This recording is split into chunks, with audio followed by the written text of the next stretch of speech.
Richard Henry Lee of Virginia introduced a resolution declaring that the United Colonies were free and independent states.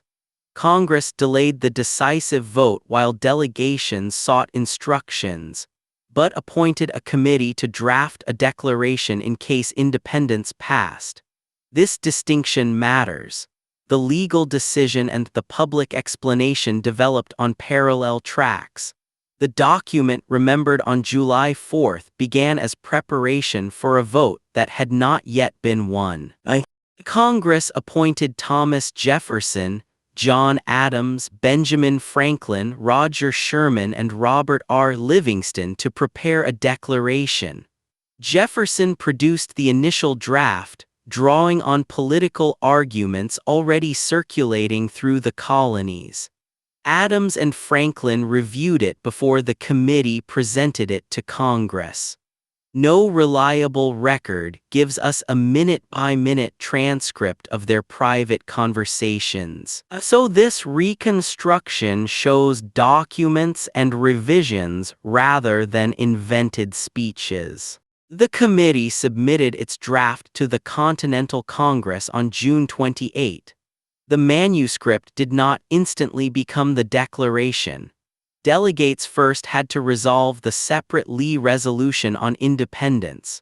The draft then faced collective editing by representatives from colonies with different interests and political limits.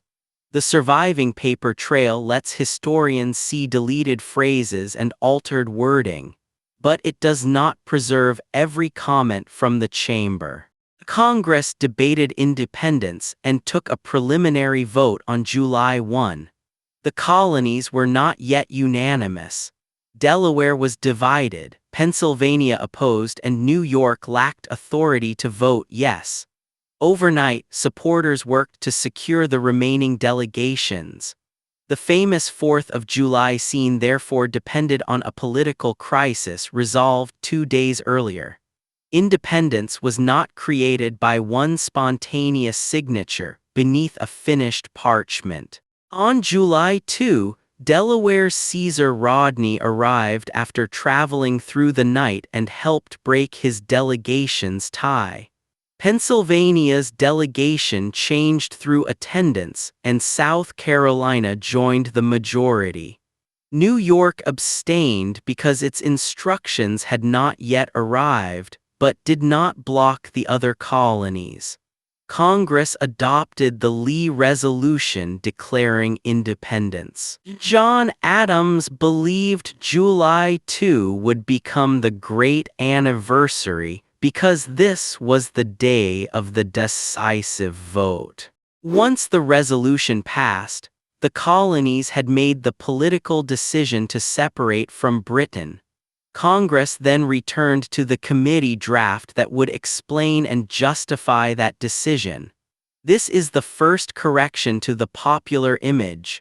July 4 was not the initial vote for independence.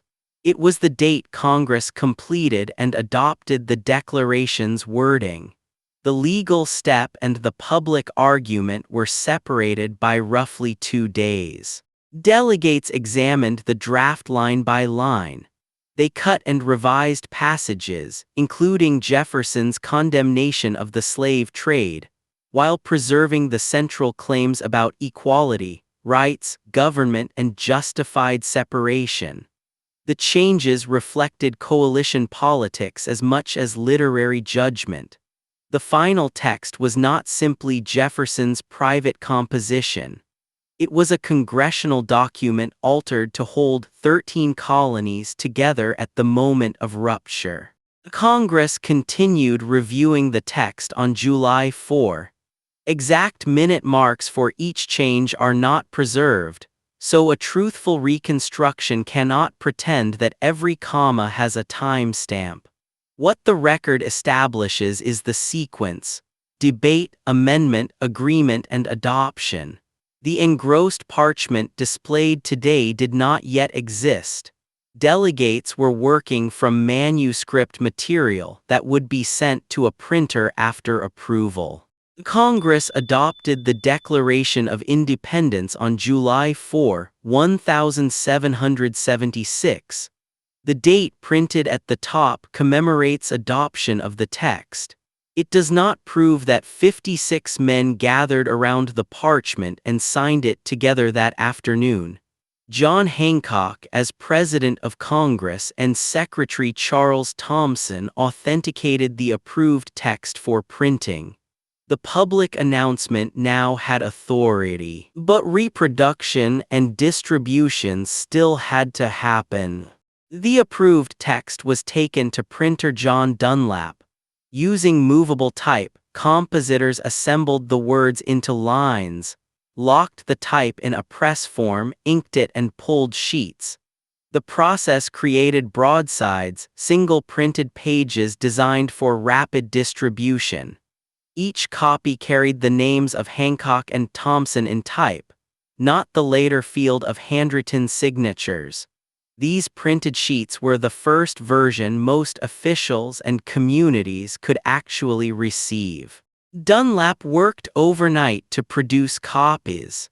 The exact number is uncertain. Historians commonly refer to about 200, while only a small number survive. Ink, paper, type, and press labor converted a political decision into a reproducible message.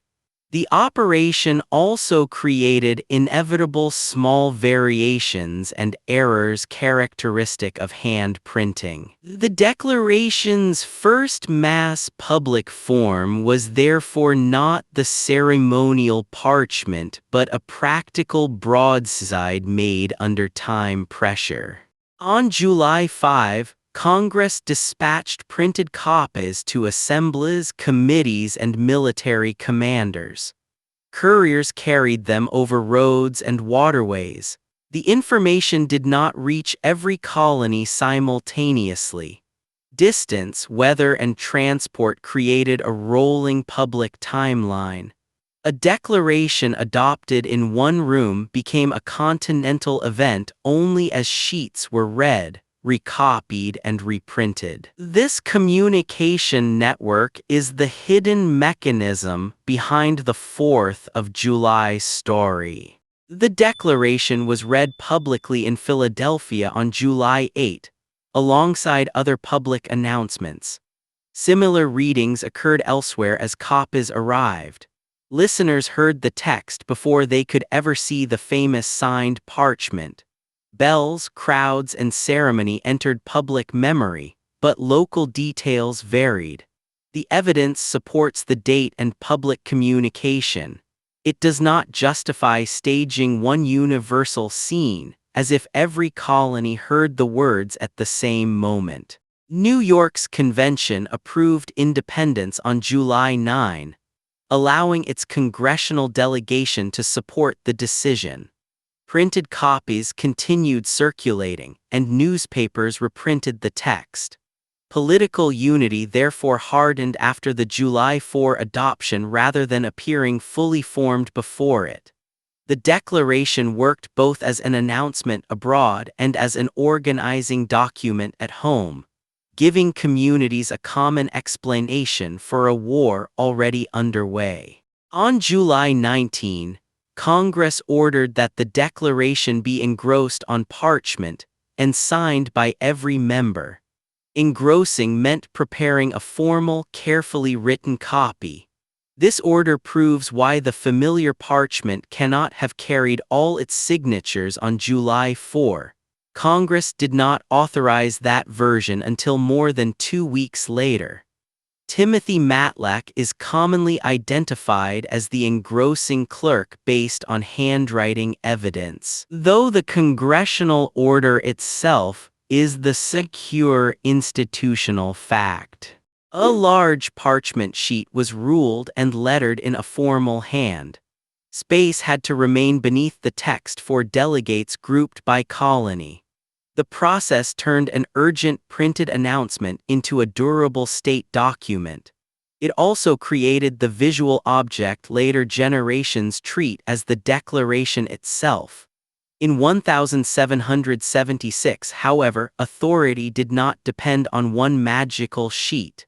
The resolution adopted wording, printed broadsides. Local readings and military communication were already operating before the parchment was complete. Most members of Congress signed the engrossed declaration on August 2.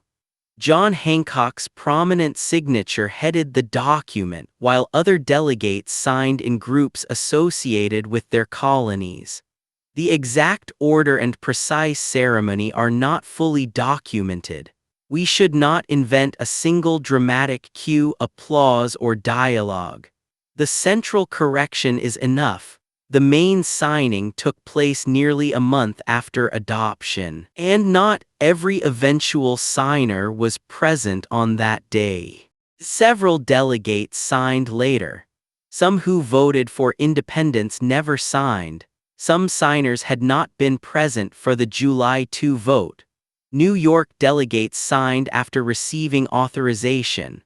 The final total reached 56 names, but the document records membership across a changing Congress rather than one frozen photograph of July 4. This is why paintings of a single collective signing are historical interpretations, not literal snapshots. July 2 was the decisive independence vote. July 4 was adoption of the explanatory text. July 4 into July 5 produced the first printed broadsides. July 19 authorized the formal parchment. August 2 was the main signing, with additional signatures later. None of these dates makes the others false. Together they show how a revolution became a document. Proposal, coalition, editing, adoption, reproduction, distribution, and authentication. The myth compresses that machinery into one room. The record makes the achievement more complex and more human.